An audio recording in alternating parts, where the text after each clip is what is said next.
Okay, hari ni kita ada satu iPhone 12 yang mengalami masalah tak boleh nak touch. Jom kita tengok cara baiki dia.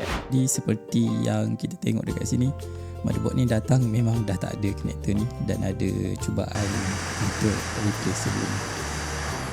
Beberapa komponen kita terpaksa gantikan dan juga betulkan keadaan dia.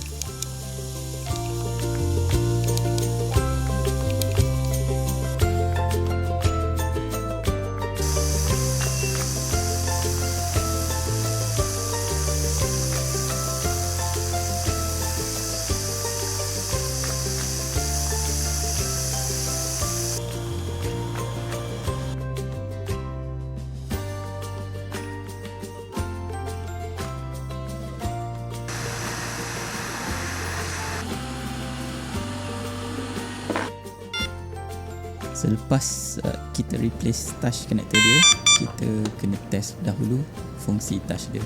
Jadi dekat sini touch berfungsi dengan baik.